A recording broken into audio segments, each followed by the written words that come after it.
भीष्म ने अपनी मृत्यु से पहले कर्ण को कौन सा रहस्य बताया था?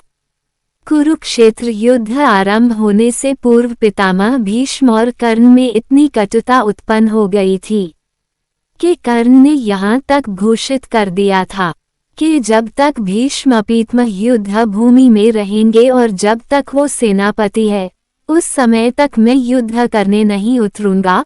और जब भीष्म पितामह बाणों की शैया पर लेटे अपनी अंतिम घड़ी आने की प्रतीक्षा कर रहे थे तो एक एक कर वहां उनसे मिले कौरव और पांडव पक्ष के समस्त योद्धा पहुंचे। वहां सबसे अंत में कर्ण आए थे जिनको एक दूसरे को देखना भी स्वीकृत नहीं था। उन दोनों में अंतिम समय क्या हुआ, आइए जानते हैं। महाभारत के भीष्म पर्व अध्याय 122 के अनुसार भीष्म जी को रथ से गिराया गया। सुनकर राधानंदन कर्ण के मन में कुछ भय समा गया। वह बड़ी उतावली के साथ उनके पास आया। उस समय उसने देखा महात्मा भीष्म शरशय्या पर सो रहे हैं। भीष्म जी के नेत्र बंद थे। उन्हें देखकर कर्ण की आंखों में आंसू छलक आए और वहां वह बोला, कुरुश्रेष्ठ, मैं वही राधापुत्र कर्ण हूँ जो सदा आपकी आंखों में गड़ा रहता था और जिसे आप सर्वत्र द्वेष दृष्टि से देखते थे। कर्ण ने यह बात उनसे कही। उसकी बात सुनकर भीष्म ने धीरे से आंखें खोलकर देखा और उस स्थान को एकांत देख पहरेदारों को दूर हटाकर एक हाथ से कर्ण का प्रेम पूर्वक आलिंगन किया। तत्पश्चात उन्होंने इस प्रकार कहा, आओ कर्ण, तुम सदा मुझसे लाग डांट रखते रहे, सदा मेरे साथ स्पर्धा करते रहे। आज यदि तुम मेरे पास नहीं आते तो निश्चय ही तुम्हारा कल्याण नहीं होता। वत्स, तुम राधा के नहीं कुंती के पुत्र हो। तुम्हारे पिता अधीर्थ नहीं हैं। तुम सूर्य के पुत्र हो। मैंने नारद जी से तुम्हारा परिचय प्राप्त किया था। तात श्री कृष्ण द्वैपायन व्यास से भी तुम्हारे जन्म का वृतांत ज्ञात हुआ था और जो कुछ ज्ञात हुआ वह सत्य है, इसमें संदेह नहीं है। तुम्हारे प्रति मेरे मन में द्वेष नहीं है, यह मैं तुमसे सत्य कहता हूँ। वीर, मैं कभी कभी तुमसे जो कठोर वचन बोल दिया करता था उसका उद्देश्य था तुम्हारे उत्साह और तेज को नष्ट करना, क्योंकि सूतनंदन, तुम राजा दुर्योधन के उकसाने से अकारण ही समस्त पांडवों पर बहुत बार आक्षेप किया करते थे। तुम्हारा जन्म कन्यावस्था में ही कुंती के गर्भ से उत्पन्न होने के कारण धर्मलोप से हुआ है, इसीलिए नीच पुरुषों के आश्रय से तुम्हारी बुद्धि इस प्रकार ईर्ष्यावश गुणवान पांडवों से भी द्वेष रखने वाली हो गई है और इसी के कारण कौरव सभा में मैंने तुम्हें अनेक बार कटुवचन सुनाए हैं। मैं जानता हूँ तुम्हारा पराक्रम सम्रभूमि में शत्रुओं के लिए दुस्सह है। तुम ब्राह्मण भक्त, शूरवीर तथा दान में उत्तम निष्ठा रखने वाले हो। वीर, मनुष्यों में तुम्हारे समान कोई नहीं है। मैं सदा अपने कुल में फूट पड़ने के डर से तुम्हें कटुवचन सुनाता रहा। बाण चलाने, दिव्यास्त्रों का संधान करने, फुर्ती दिखाने तथा अस्त्र बल में तुम अर्जुन तथा महात्मा श्री कृष्ण समान हो।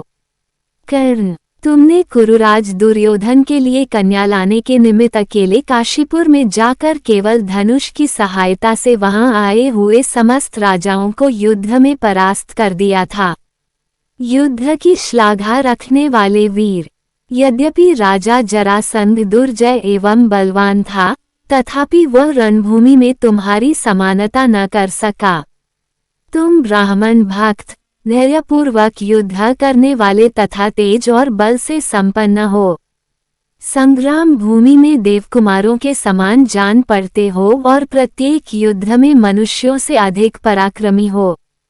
मैंने पहले जो तुम्हारे प्रति क्रोध किया था वह अब दूर हो गया है, क्योंकि प्रारब्ध के विधान को कोई पुरुषार्थ द्वारा नहीं टाल सकता। शत्रुसूदन, मेरी मृत्यु के द्वारा ही यह वैर की आग बुझ जाए और भूमंडल के समस्त नरेश अब दुख शोक से रहित एवं निर्भय हो जाएं। कर्ण ने कहा, महाबाहो भीष्म, आप जो कुछ कह रहे हैं उसे मैं भी जानता हूँ। ये सब ठीक है, इसमें संशय नहीं है। वास्तव में मैं कुंती का ही पुत्र हूँ, सूतपुत्र नहीं हूँ। परंतु माता कुंती ने तो मुझे पानी में बहा दिया और सूत ने मुझे पाल पोषकर बड़ा किया। पूर्व काल से ही मैं दुर्योधन के साथ स्नेह करता आया हूँ और प्रसन्नतापूर्वक रहा हूँ। दुर्योधन से मैंने ये प्रतिज्ञा कर ली है कि तुम्हारा जो जो दुष्कर कार्य होगा वह सब मैं पूरा करूँगा। दुर्योधन का ऐश्वर्य भोगकर मैं उसे निष्फल नहीं कर सकता। जैसे वसुदेवनंदन श्री कृष्ण पांडुपुत्र अर्जुन की सहायता के लिए दृढ़ प्रतिज्ञ हैं, उसी प्रकार मेरे धन, शरीर, स्त्री, पुत्र तथा यश सब कुछ दुर्योधन के लिए निछावर हैं।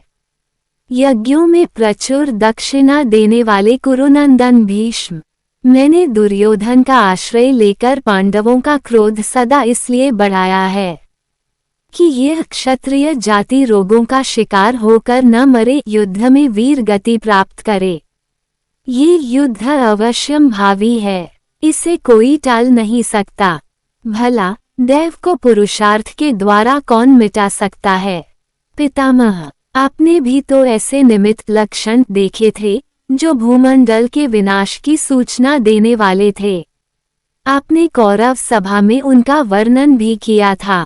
पांडवों तथा भगवान वासुदेव को मैं सब प्रकार से जानता हूँ, वे दूसरे पुरुषों के लिए सर्वथा अजेय हैं, तथापि मैं उनसे युद्ध करने का उत्साह रखता हूँ और मेरे मन का ये निश्चित विश्वास है कि मैं युद्ध में पांडवों को जीत लूंगा। पांडवों के साथ हम लोगों का ये वैर अत्यंत भयंकर हो गया है, अब इसे दूर नहीं किया जा सकता। मैं अपने धर्म के अनुसार प्रसन्नचित होकर अर्जुन के साथ युद्ध करूंगा। तात, मैं युद्ध के लिए निश्चय कर चुका हूँ। वीर, मेरा विचार है कि आपकी आज्ञा लेकर युद्ध करूं, अतः आप मुझे इसके लिए आज्ञा देने की कृपा करें। मैंने क्रोध के आवेग से अथवा चपलता के कारण यहाँ जो कुछ आपके प्रति कटुवचन कहा हो या आपके प्रतिकूल आचरण किया हो, वह सब आप कृपापूर्वक क्षमा कर दें। भीष्म ने कहा, कर्ण, यदि यह भयंकर वैर अब नहीं छोड़ा जा सकता तो मैं तुम्हें आज्ञा देता हूँ, तुम स्वर्ग प्राप्ति की इच्छा से युद्ध करो। दीनता और क्रोध छोड़कर अपनी शक्ति और उत्साह के अनुसार सत्पुरुषों के आचार में स्थिर रहकर युद्ध करो। तुम रण क्षेत्र में पराक्रम कर चुके हो और आचारवान तो हो ही। कर्ण, मैं तुम्हें आज्ञा देता हूँ, तुम जो चाहते हो वह प्राप्त करो।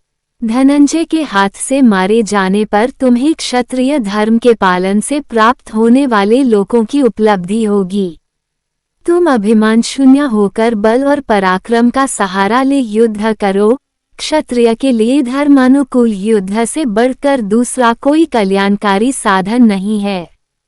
कर्ण, मैं तुमसे सत्य कहता हूँ, मैंने कौरवों और पांडवों में शांति स्थापित करने के लिए दीर्घकाल तक महान प्रयत्न किया था, किंतु मैं उसमें कृतकार्य न हो सका।